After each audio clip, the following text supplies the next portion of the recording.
Okay, Okay. so Oh, I good evening, everybody. Welcome to Santa Monica KTC. We're so pleased to have Lama Adam joining us this evening. We're really very grateful for you being here to join our Sangha, and we appreciate your teaching. And we would we have sent a newsletter out with a link. If you would like to donate to Lama Adam, you can do so through the link in the newsletter.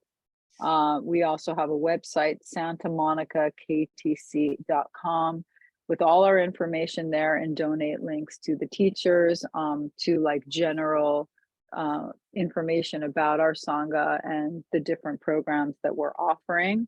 Also, if you'd like to become a member, you can learn about that through our website. We just redid it and it's updated, and it has a lot of interesting information and useful information about membership and so on.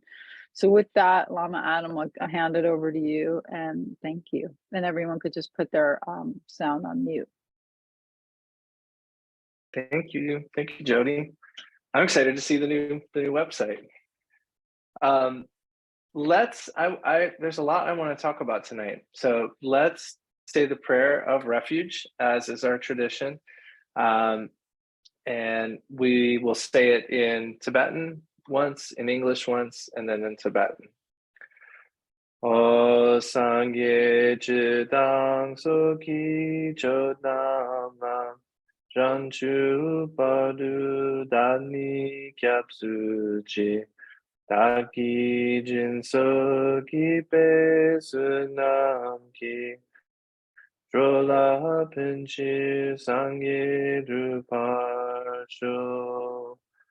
I take refuge in the Buddha, the Dharma, and the Sangha until I reach enlightenment. By accomplishing the 6 perfections, may I attain Buddhahood for the benefit of all sentient beings. O Sangye Chidang Suki Chodama Janchu Padu Dani Kyapsuchi Daki Jinso Ki Pe Sunam Ki Drola Pinji Sangye Druparsho. Pauden Sawe Lama Rinpoche Daki Jiwa Pediten Jula Kadun Chepo Gonichi Zunte Kusum Dugi Mudrup Sao Duso. Okay, thank you. I started to boom it out, and then I realized I'm in an Airbnb and someone else is on the upper level, and I don't know how the walls are here, so I had to kind of reel it in. But so I started last time teaching on this compassionate communication from Oren J. Sofer's book, Say What You Mean. And last time we talked a lot about needs, and this time we're going to talk about everything, but with more of a focus on feelings. And I like the idea that he has a 3-point plan for communication, effective communication. And his 3-point plan that he gives is lead with presence, come with curiosity and care, and focus on what matters.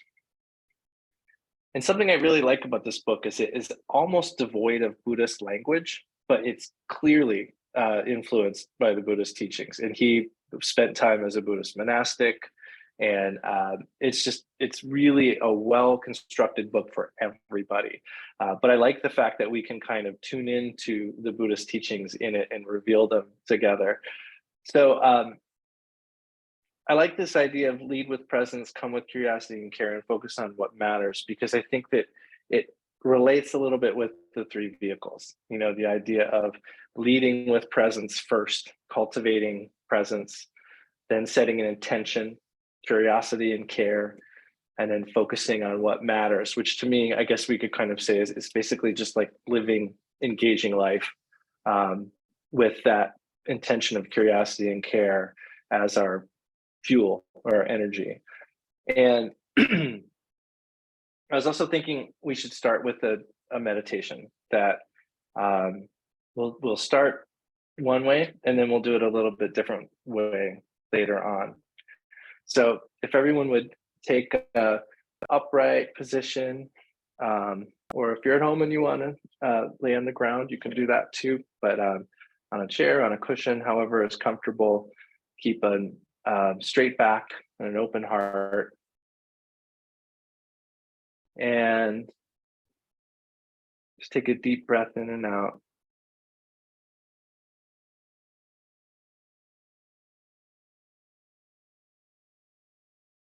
And let's begin by just placing our attention at the very top of our head.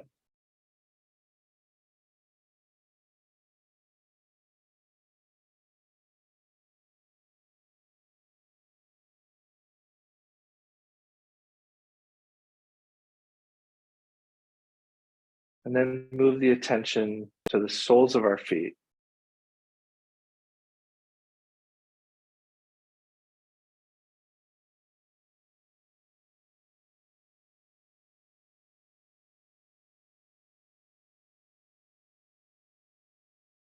And then bringing our attention back to the top of the head.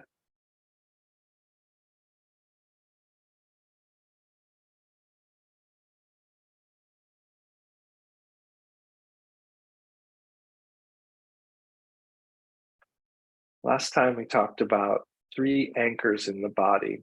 We talked about placing the attention on the sense of gravity or weight. So you can place your attention on that sense of weight, where your body meets the cushion or the chair.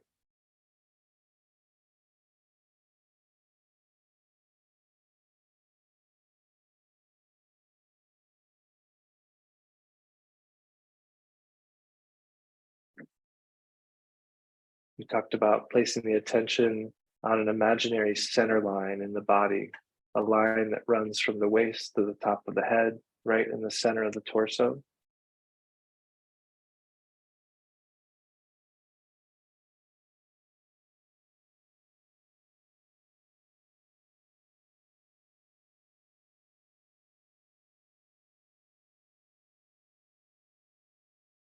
And many of us are probably familiar with placing the attention on the breath. So you can do that now. Just place your attention on the breathing in and out.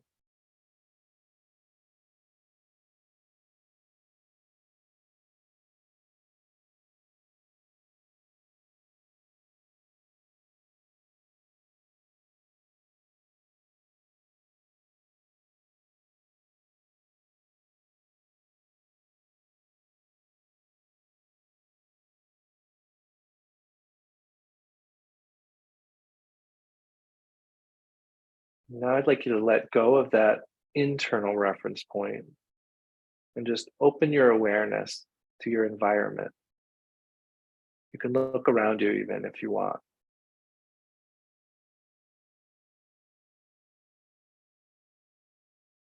Let your awareness contain everything in your experience, everything in your environment.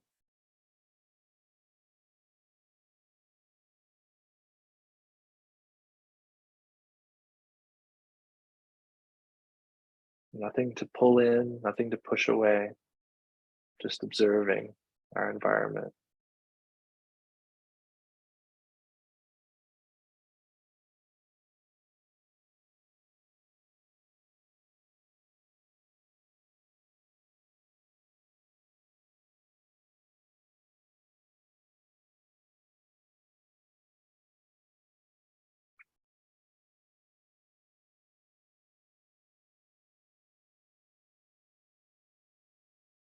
Then pick one of those anchors in the body, gravity, center line, or breath, and bring your attention back to that anchor.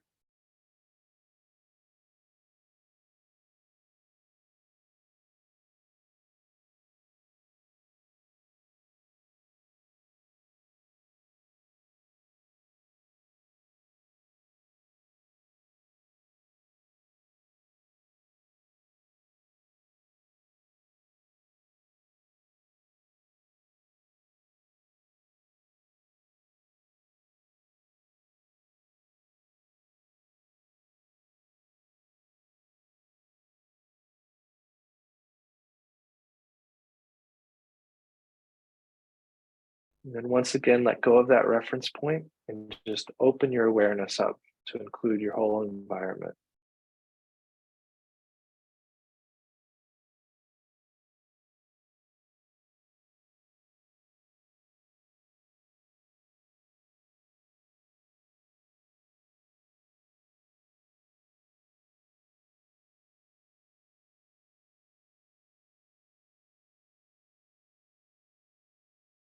And finally, see if you can find a balance between that internal reference point and your environment.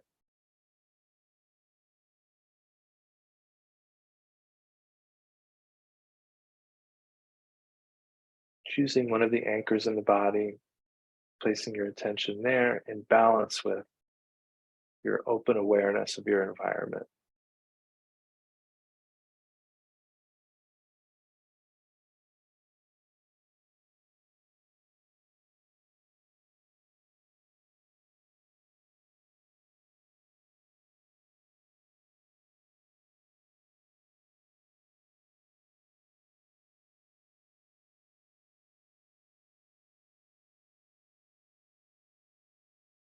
Okay, thank you.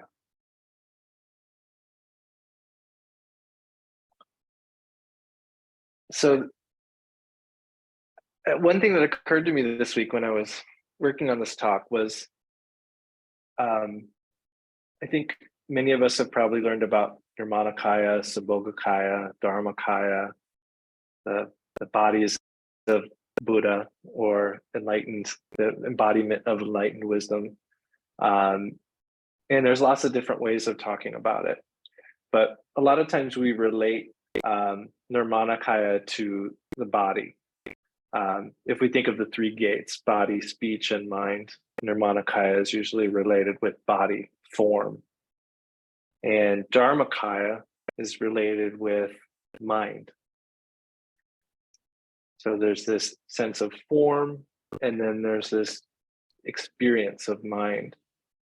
And then Sambhogakaya is related with speech, which is kind of a bridge between the mental world and our form, our experience of form, both our physical body and everything that we see and interact with.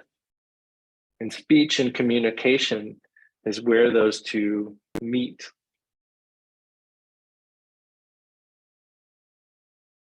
So communication is like a connection between our inner and our outer worlds. Connection between mind and body, connection between thoughts and the seeming outer events. Something to contemplate, especially as we move through life.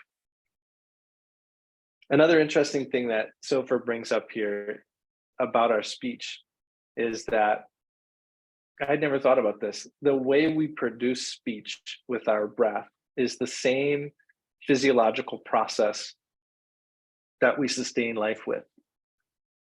You know, air moves through the throat and the vocal cords. And with that, we speak, we communicate. And it's the same process that we use to breathe. And, you know, I remember I lost my grandpa a couple of weeks ago, 100-year-old grandpa. And I went to a doctor appointment with him a couple months ago. And the doctor said, you know, what do you do to be 100 years old? And he was like, breathe in, breathe out, don't stop.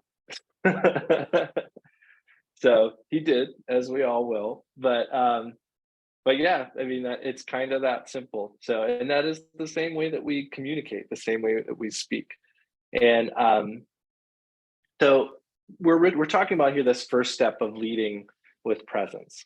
We're talking about awareness, cultivating awareness. And presence, according to Sofer, he defines it as embodied awareness of our direct sensory, mental, and emotional experience. And we generally train with shamatha with some kind of anchor.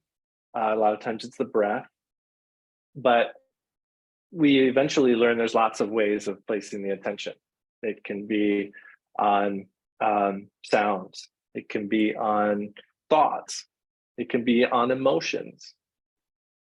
And those are progressively more difficult. Physical sensations is another way, or senses. So we can cultivate this presence, this embodied awareness of our direct experience in a deliberate way. It doesn't have to be random. And we do that with our practice on the cushion, but hopefully we also do that in our daily experience.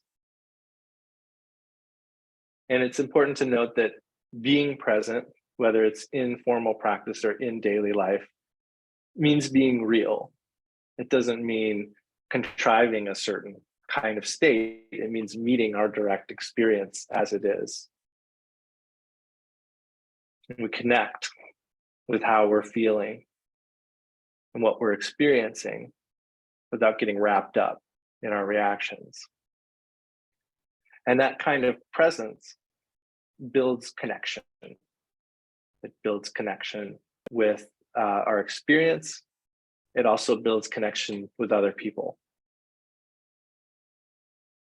So the more aware we are in any given moment, the more present we are, the more choice we actually have.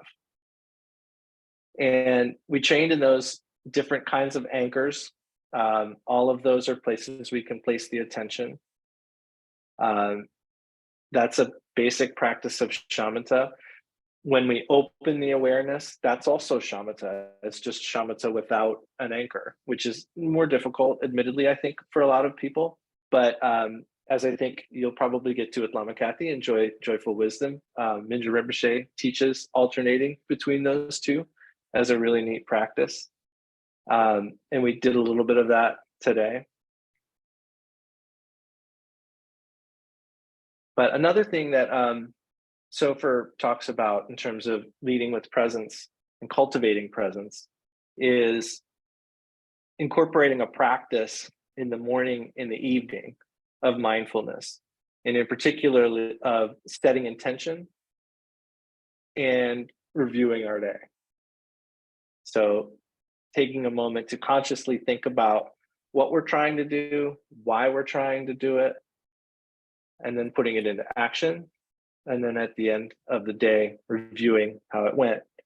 And in this way, we're cultivating a presence. We're cultivating an awareness and an awake state at all times. We're both certain about what we're going to do, we're present while we're doing it, and then we recall what we did. And in that way, we actually can make a more effective positive habituation because we're actually present with what we're doing. It's kind of like there's 3 steps of thinking it through rather than what we do a lot of times when, I know sometimes I drive home and I forget the whole drive. I didn't think about driving home and think while I was driving, and I get home and I kind of don't even remember what happened. So I think we probably all had experiences like that. But when we can cultivate a sense of intention, awareness, and then review, and review would be a sense of either rejoicing in something we did with awareness and good intention to benefit beings, or regretting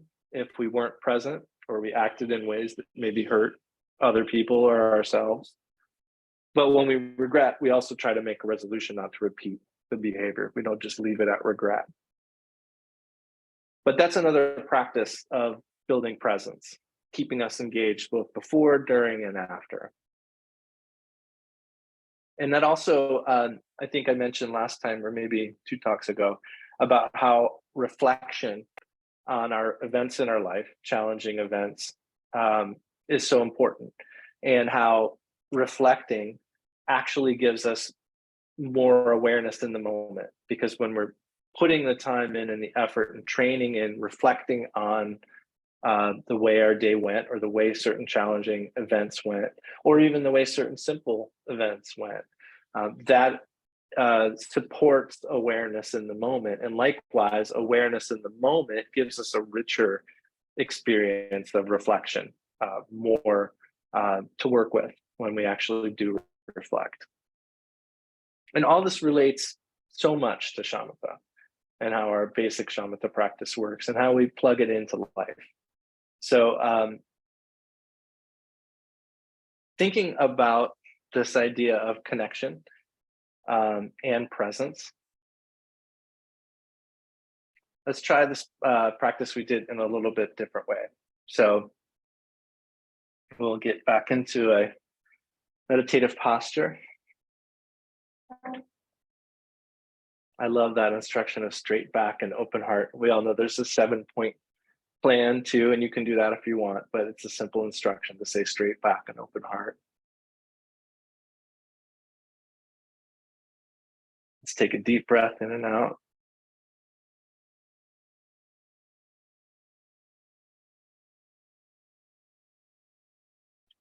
And go ahead and place your attention on one of those internal reference points.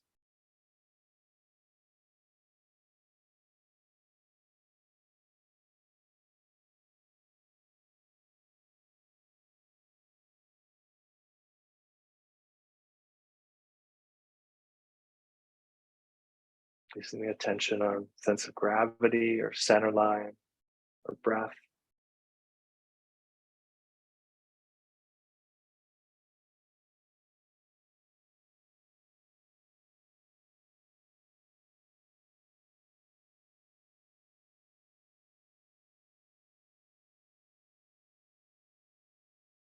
And then I want you to let go of that reference point and imagine my presence. Place your attention on me.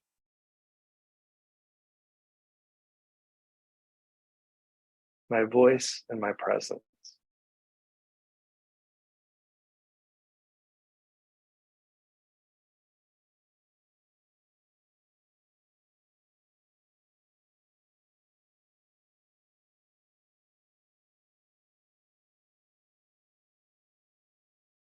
And go ahead and shift your attention back to your internal reference point for a bit.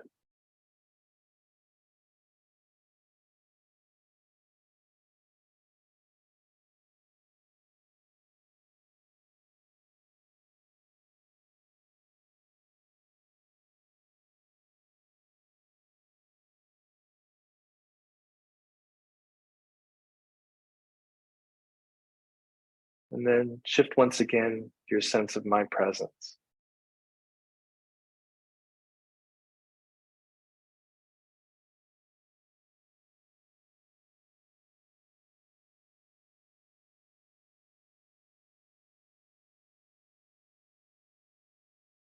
Now, can you find a balance between placing your attention on your internal reference point and placing your attention on me?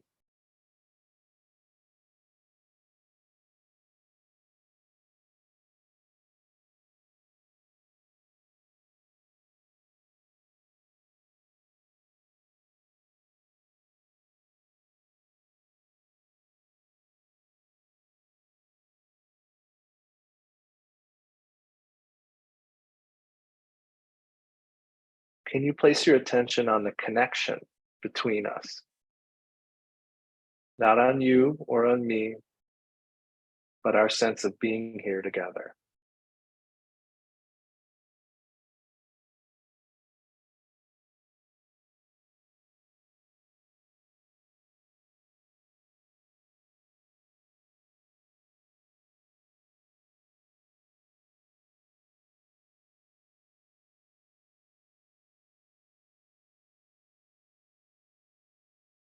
And then can you widen out to open awareness, just observing whatever arises in your field of experience.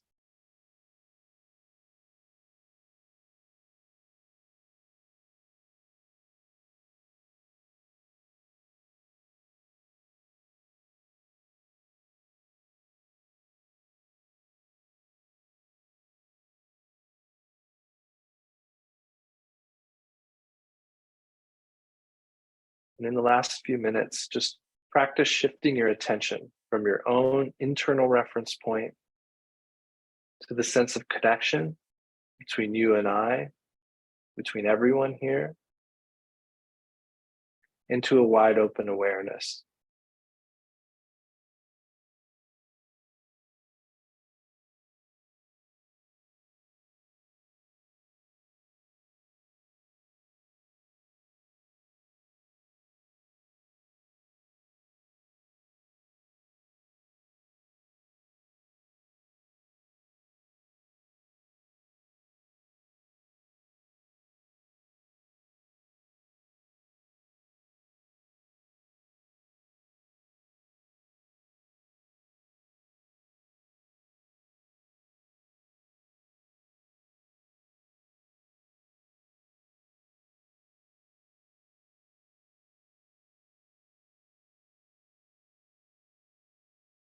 Okay, thank you.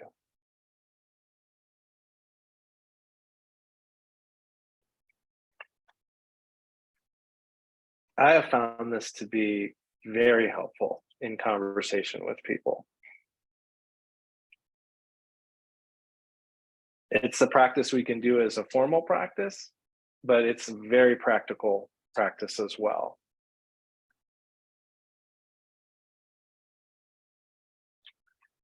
So I do recommend this book. There's so much we could go over, but we have little time. So I'm going to move on to the second point of his, which is coming from care and curiosity.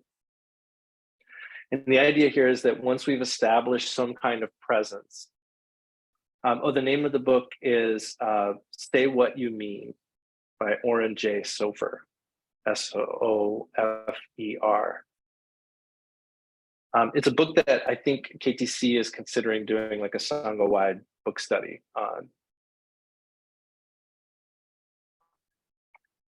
And so once we've established presence, that first step, we establish intention.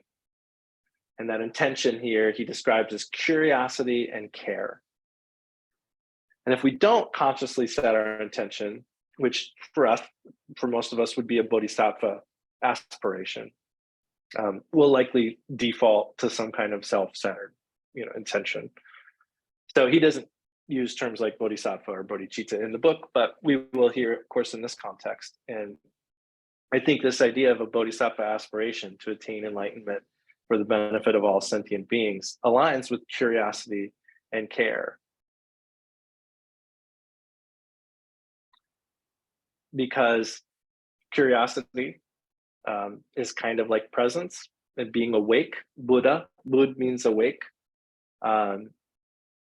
Care is, I think, akin to benefiting beings. So it's this idea of being present and awake with this infusion of care. And last time we talked a little bit about how there's a circle of production leading from our view to our intentions, to our experience, and then back to our view. And our view shapes our intention, and our intention creates experience, and our experience solidifies our view. So like if we have a view of things as win-lose or right and wrong, that's our view of things. Our intention becomes one of protecting and defending.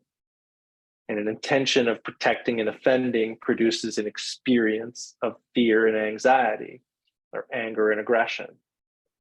And an experience of anger and aggression, or anger and fear, reproduces a view of things as win-lose, or right or wrong.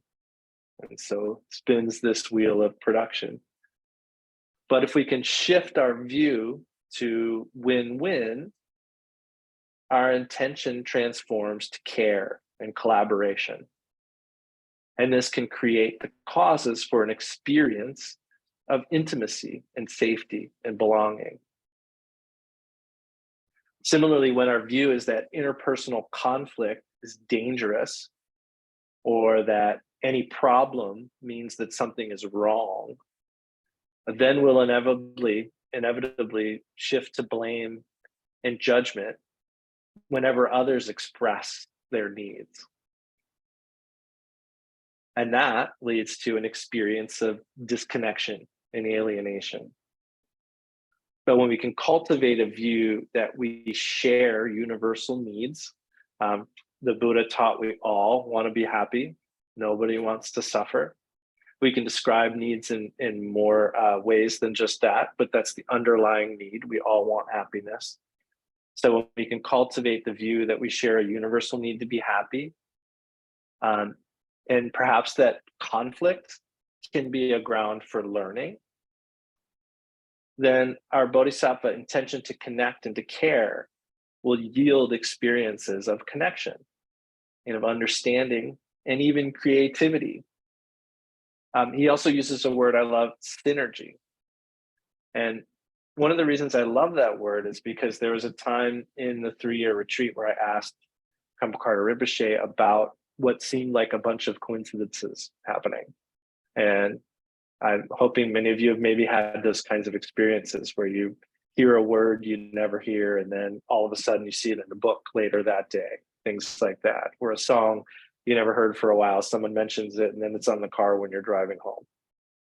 And I asked him, like, what is that? And I assumed that he would say, don't worry about it, not a big deal, because in most cases with experiences in meditation, we don't want to get attached and things like that. But he did say that those experiences are kind of like I'm not sure if the translator said synergy, but that's what it felt like to me, that when our meditation is good, when our practice is good, the world kind of starts to vibrate with us, and our experience, the experiences we produce are more harmonious, So he said it's actually a good sign when we see those kinds of coincidences or those synergies happening in our life. That's going to happen more often as our practice is good. I see my video sort of pausing. Am I doing okay? Is the connection still good? Okay, good. So coming from curiosity and care is making our intention to genuinely connect and understand each other the most important thing. And genuine connection is presence. Open awareness of our mandala and the other beings within it. Coming from curiosity, care and curiosity. Curiosity keeps us engaged and open, while care, the wish to benefit others, infuses that openness with virtue, with true loving kindness and compassion. And as we talked about last time, if we can't understand the other person, we have not yet heard or discovered their need, because their need will be universal. The need will underlie the strategies. Our strategies may differ, and conflict happens on the level of strategies. But our needs, when we can understand their needs, they'll resonate with us too. He also suggests that as we try to determine their need, we need to practice some reflection, not just internally, but literally trying to reflect back what we think we've heard or what we think we've come to understand about the other person. And he suggests we do this ideally in the form of a question. And this is a conscious way of discerning our own projections from what the other person is actually trying to convey. So kind of trying to discern our relative view from their relative view. So if we believe the other person is saying they have a need for more time alone, we might say this back to the other person. So if I understand you correctly, you're saying you'd like to have more time to yourself each day. And it's a question, because we want to know, like, are we really understanding what they're saying? And he suggests, he uses a lot of examples in this book that again relate to me just back to shamatha, which is shamatha is a low stakes environment to practice awareness and placing attention and presence. It's a low stakes environment to do that because we need it in the high stakes situations. And so we have to do it as much as we can in these low stakes scenarios as often as possible so that it's there when the situation's much more serious.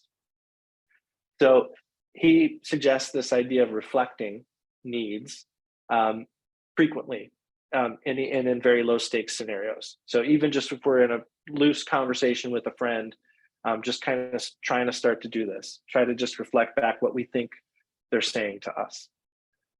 And it's probably going to feel stilted in the beginning. It's probably going to feel a little bit weird, but it's a good practice. It's a good way to make sure that we're not just in our own bubble and listening to our own projections and believing our own projections to be someone else's situation. So that's a good practical practice, just reflecting what we're hearing other people saying. And that practice of reflecting others' thoughts also helps to enhance understanding, number one, and particularly like a safe environment for problem solving. When we think someone else is understanding us, it's just a better connection to begin to actually problem solve if we need to. And this is, again, positive habituation. This is training our mind for curiosity and care, and for connection and for compassion. It's like applied mindfulness infused with bodhicitta. And so we have leading with presence, we have come with curiosity and care. And then the last step is focusing on what matters. And that's the longest part of this book. And as we talked about last time, this is based on nonviolent communication. And I'll do a third round of this, or a third section of this talk next month. But in short, nonviolent communication recommends starting with an observation, so stating an observation. And we know it's not an evaluation or a judgment. That's the tricky part with formulating an observation, like saying something that we can all agree on. In other words, saying something that a camera could catch is one way he uses an example. Like, you can't say a camera can't catch someone ignoring you. A camera can catch someone walking by without saying something, you know? So that would be like an observation. And that's, if we can share an observation, then we have a safe place to start sharing and problem solving. So there's an observation, then we share our feelings, which is where we're going to spend a little time talking today, emotions, and then we share our needs. And as we talked about last time, needs are universal. So when we get down to what the need is, it should be something that we all share. And then there's a request, and a request is not a demand. A request is literally asking for something, you know, that would help us meet our needs. And a request is, as it's not a demand, it's a question that we're open to hearing no as the answer. And it's delivered that way. So I'll get more into that whole thing next time. But thinking about focusing on what matters. So presence, leading with presence, sets the stage. Intention points us in the right direction. And focus is about where we place our intention. And we did a little bit of that with these meditations today. That was really a lot of practice in placing our attention. Also in expanding our attention, bringing it to certain points, also widening it out. So to talk a little bit about feelings, the Buddha taught the middle way, and we talk a lot about the middle way in terms of, if we think of the life story of the Buddha, there's materialism and nihilism. He had a life of luxury that didn't bring him happiness. He had a life of asceticism that didn't bring lasting happiness either. So there's a middle way between that materialism and that nihilism. Similarly, when we practice shamatha, there is a supported shamatha. If we have an anchor, there's an anchor of mindfulness, and then there's also the awareness of the entire environment around that anchor. If we have our attention solely on the anchor, it's a little too tight. You know, we're not actually aware as well. If we're just open to everything around the anchor, but not just the anchor, then we space out and go all these different directions. So it's too loose. So we need to have some kind of balance between mindfulness and awareness, a middle way between mindfulness and awareness. Chenrezig and Green Tara and deity practices. There's a middle way between the vividness of the deity, the clarity of the image, and the insubstantiality. So there's a middle way between vivid and insubstantial. When it comes to feelings and emotions, we're talking about a middle way between acting out and burying. So being able to distinguish the felt sensation of an emotion from our thoughts and stories is key to skillfully handling and expressing our emotions. As we all know, reactively expressing our emotions can be excruciatingly dangerous and destructive sometimes. it's amazing to think like how much damage that can do sometimes, minutes, hours, months, years, to repair some of those reactive expressions of our emotion.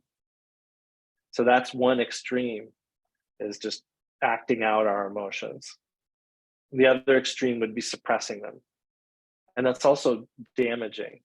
A lot of times we may think that that's a better way to go, but people can read more than we think a lot of times. So pushing down those emotions still tends to come through in our communication, not to mention what it does to our mental state and our mental health and things like that. So our unacknowledged emotions can wreak havoc on our communication. It also helps, it causes us to construct entire narratives and negative assumptions about other people, all to try to make sense of our own unrecognized or unacknowledged feelings. So we have to find this middle way between reactive expression and habitual suppression of emotions. This is also taught. So, like I said, this is not like an overtly Buddhist book, but it's interesting because this is the practice that Pema Chodron teaches and how to meditate about emotions, the chapter on emotions. If you've read that, that's another great book, How to Meditate by Pema Chodron. This is a similar practice. And he describes this as developing emotional agility. He talks about it as being the ability to identify emotions, to find a balance with our internal experience of them, and to express them openly and skillfully without blame or judgment. And one of the things he encourages us to contemplate is our own mythology of emotion. And he gives a practice for this. This book is loaded with little practical exercises in sets of practical contemplations or meditations. It's really a practical manual. And one is called Seeking Myths. And he talks about how we're habituated by our environment to think there are certain emotions we're allowed to feel and express. A lot of them may depend on our age or our gender or our class or our race. So we're habituated to think that there's certain emotions that we have to express or should express, and other emotions that we really shouldn't. And all of this can lead to a great deal of anxiety and shame and depression. And so he encourages really beginning to think about what those what our hangups are, kind of is a simple way to say it, but to think about what emotions we've been conditioned to feel we need to act out, and which emotions we've been conditioned to express, whether it's by our families or our communities or our workplaces or those factors we talked about, like gender and age and all those kind of things. And it made me think about, having talked with so many Buddhist students, how our Buddhist communities can make so many of us think that we shouldn't be having certain emotions, that there's something wrong with feeling angry or feeling selfish, feeling annoyed with people. There's a lot of, I think a lot of times we have a hard time. Sometimes our practice and the things we learn can take us away from our actual experience and make us suppress things because it doesn't seem like what a bodhisattva would do. But I talked with someone earlier today about that bodhisattva vow. The whole vow is about acknowledging that there were beings that traveled the stages and the paths and eventually gradually attained Buddhahood. And then we say, I too will travel the path, the stages in the path, to awakening.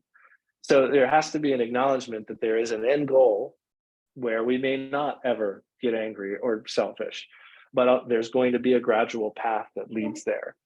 So I think it's important when we think about our mythology of emotions to also acknowledge that maybe we're getting some ideas from Buddhism that maybe are a little off, that maybe we need to check in, that to balance what were our actual experiences with what we ideally would like it to be, and to not distract ourselves or suppress emotion just because we don't think it's what a Buddha would feel. So we need to recognize too that according to the Vajrayana, there's nothing to be discarded. Our negative emotions are in fact neurotic expressions of our innate wisdom. We may not experience that all the time, but that's the case. So if we want to transcend our negative emotions and reveal our Buddha wisdom, the only path is through. And so we have to reclaim our right to feel.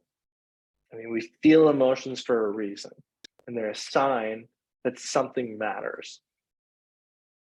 He uses a great example of a smoke detector. You know, like when an alarm sounds on the smoke detector, we don't go destroy the smoke detector. You know, we try to figure out why it's going off. Like, what's the source of the smoke? Similarly, like when our needs are met, we feel good. And when they're not, we feel a little unpleasant. So when we can begin to see emotions as information rather than a call to act out or suppress, that's a really good thing. And that's actually the way we want to keep presence with our emotions. They're okay to feel. And it's how we respond to them that matters. He actually says mindfulness is the primary tool to develop our capacity to identify emotions, emotional recognition, and to feel them with balance, emotional regulation. And so he cites two parts here, emotional recognition and emotional regulation. For emotional recognition, we have to note that our vocabulary for emotions is probably really limited for most of us. We usually have just a few words like angry, happy, sad, but there is a rich palette of emotions that we can familiarize ourselves with. And he has a page here where he has a whole list of these things. Let's see, page 142. So I'll show you. I know you won't be able to read it, but actually it's all blurry. So yeah, but you can see how many, there's a ton of them. And so he's got them broken down by emotions that we have when our needs are met, emotions that we have when our needs are not met. Just under, let's say, so just under mad alone, he has impatient, irritated, frustrated, grouchy, agitated, exasperated, disgusted, animosity, bitter, irate, hostile, enraged. So there's all these there's just a rich palette of emotion that it's good that we start to become familiar with, so we're not oversimplifying our feelings. And being able to name emotions is a first step to mindful communication and emotional regulation too. And we can refine this ability by beginning to feel emotions in our body. And this is really the practice here. Can we place our attention on the surge of energy that we call emotion? Can we notice all the places we feel it? You know, is it our neck tightening up? Is our face feeling hot? And then start to recognize, like, what does joy feel like for us? And what does sadness feel like? And there's an interdependence with our bodily affects and emotion. Sadness may make us slouch and lower our head, whereas like confidence makes us straighten up. And the reverse is true as well. You know, if we straighten up, we start to feel more confident, you know. So through connecting with the physical expression of our emotions, we become better at identifying what we're feeling. And then gradually our emotional palette expands. So emotional recognition is the first part here. The second part is emotional regulation.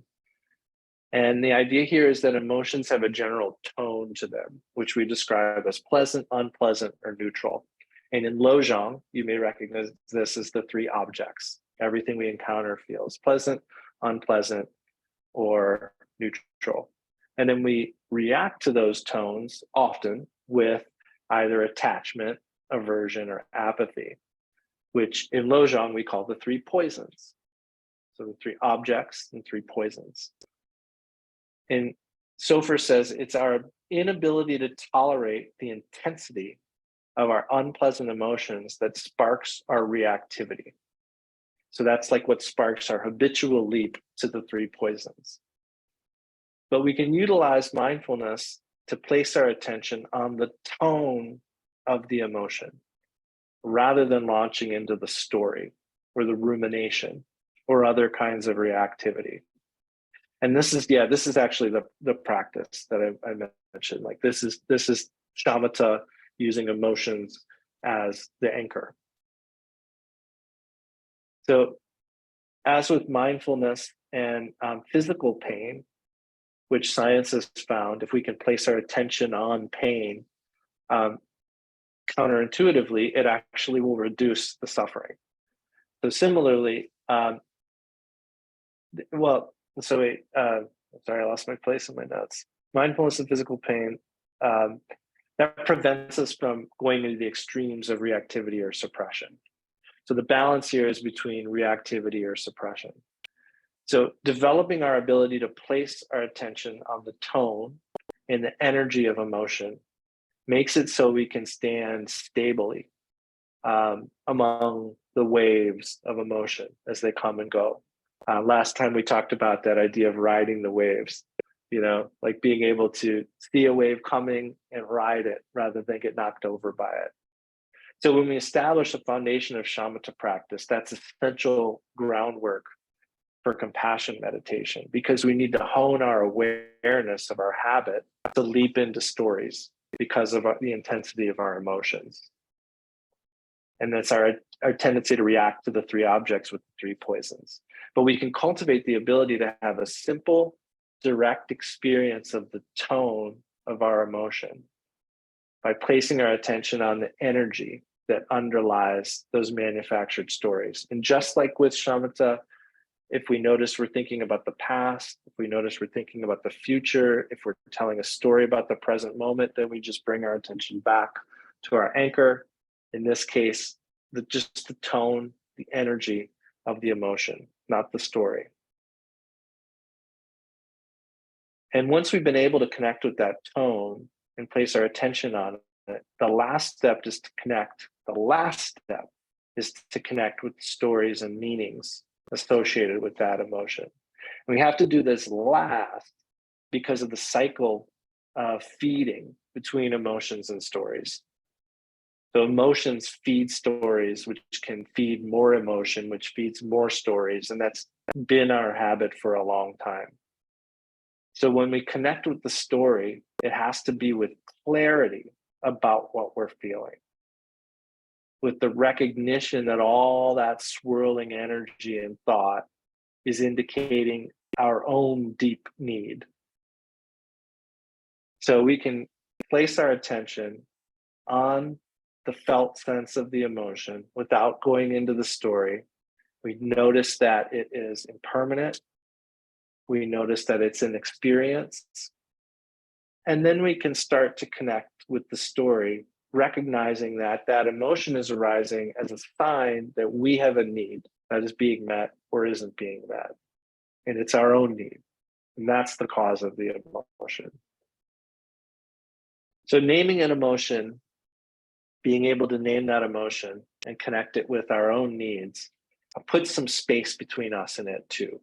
So we're no longer the emotion.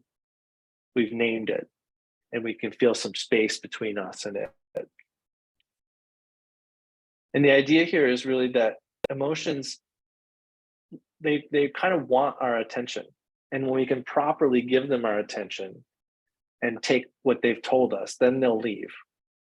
And we see that they're fleeting. But when we don't approach them with clarity and with purpose, our uninformed stories that we generate tend to keep feeding them. And this is like the 90-second thing I mentioned a lot, that there's science now that the physiological and mental energy of a strong emotion only lasts 90 seconds. But what are we doing 90 seconds after that emotion started? We're usually diving into the story and feeding the emotion. So if we can flip the script and just place our attention on the emotion, usually it changes. And we can actually connect with it in a realistic way and recognize it's coming from our own unmet need. And just briefly, because I know we're at time, I think it's important to note that I think maybe the most important thing here is that we often think there's an A to B relationship between event and emotion. So the biggest myth about emotions is that there's somebody else's fault. So we perpetuate this myth kind of every time that we say, I'm angry because you blank. So when we believe there's this A to B relationship, with A being an event, B being our emotion, we're perpetuating a myth. So for instance, he uses the example of when somebody's late. Like on one day, you may get mad because you've been busy that day and you have somewhere to be later and this person was late, and then you're mad. But what if you had been busy all day and you wanted a break to read your book, and then they're late and it's great, thank you. That was really nice, So this is just one example to see that like it's not other people that are making us feel these ways. So we need to see that an event does not lead directly to an emotion. Our feelings are never directly caused by other people. People may be the stimulus, but the direct cause is how we relate to the event. So it's actually an A, B, C situation, with A being the event, B being our needs, and C being our feelings. And when we can see situations in that way, we're seeing them much more accurately.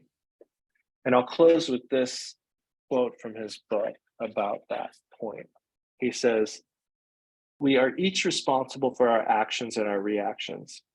Remember that our feelings are a function of our needs. To take responsibility for my reactions means training my mind to trace emotions back to the needs from which they arise. Every time my attention goes outward to blame someone, I can pause and investigate. Is this person solely responsible for my action? What meaning am I making out of this event? What do I need? How is the broader context of my life or my social location structuring my experience? When we step out of the blame game and take radical responsibility for our feelings, we carve the channels of our own freedom. If you are the cause of my emotions, you have power and I remain helpless. When we understand feelings as a function of our needs rather than the direct result of others' actions, we reclaim our autonomy and our agency. This is how humans facing brutal treatment, torture, and other horrors can feel compassion instead of hatred towards their oppressors.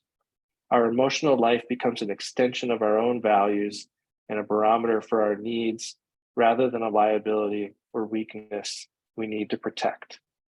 And then we could dive into carving the channels of our own freedom. We're talking about karma here, right? And freedom, of course, liberation. So there's just so much that I'm getting out of this book, and so many ties to so many good teachings that our teachers have shared. So I hope that was helpful and that there's some practical stuff that you can apply. And if you have any questions or conversations, I'm happy to engage.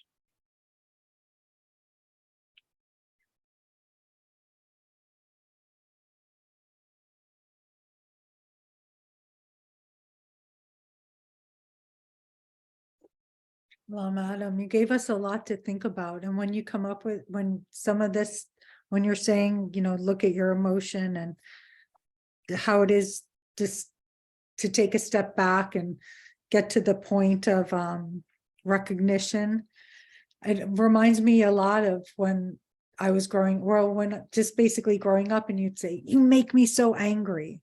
You know how that is a lot. That's what came to me all this time. And thinking about that a little differently now, it's interesting to reflect on that. Yeah. Yeah. I mean, and my partner here, she's, because I've been talking to her about this and we've been trying some of this, and she's been helping me a lot with this, because she said the other day, she said something about something being bothersome. Yeah. And I said, no, you're bothered by, and then she's catching me saying these things too. Like, that's annoying. No, you're annoyed by that. Right. Yeah. It's a whole different way. Thank you. Yeah, you're welcome. And you see it, I mean, traffic is a great place to see that, you know. There's so many times where we think we know what the other person is thinking or why they're doing it, and we have no idea what's going on, you know, in their lives. Yeah. Hmm. So the Yes, middle way, yeah. So the middle way is pretty much just like having no reaction to it. Like you see it's there, you're not ignoring it, and you're not engaging in it, but you're just like sitting with it. Is that like the middle way? it's kind of like turning it into your anchor, your mindfulness anchor, like Okay. placing the attention on it. It's definitely being present with it, but it's being present with it as it is, rather than, because I think so often with our emotions, good and bad, we jump into a story. I mean, we can think about it because we've been mostly talking about negative emotions, but let's think about it from a positive side. You know, when a thing happens and it's exactly what we wanted, then we start to think about like, oh man, I hope I get this again. It's not going to go away soon, is it? I hope that guy doesn't get it because I'm enjoying it right now. You know, it's like even the good things become a story, you know, when we could just place our attention on it and hold it in our awareness, and be awake and present. And then hopefully also share that. You know, that's why we do things like dedicate the merit and offer things like sunsets and beautiful things. And yeah, Yeah, I like to practice it's it that funny. way. Yeah, it took me a while. This is obviously a lot of this is, it's so worth contemplating and trying, because like all important, profound things, we have to kind of take the information in and then see how it plugs into our life. But it took me a while to get why the middle way is, between reacting and suppressing, and how that middle way is neither of those things, you know, but still the connective tissue between them. And that method is shamatha, really. That method is placing the attention on just the felt sense of the emotion without the story, which is why we start with that simple practice of noticing our stories and noticing our leap into conceptuality. Because as long as we're human, we're going to feel those emotions. Is that pretty much? Yeah. Absolutely. Yeah, the waves are going to keep on coming, you know. It's just like, can we become, here I am in Barbados, like we're going to surf, you know. Yeah. And it's either going to be, to use Dick Dale analogies, it's going to be pipeline or it's going to be wipeout, you know.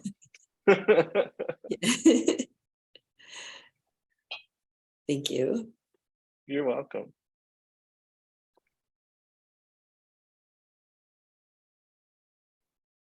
Thank you, Lama Adam. That was awesome. I'm going to stop the recording now.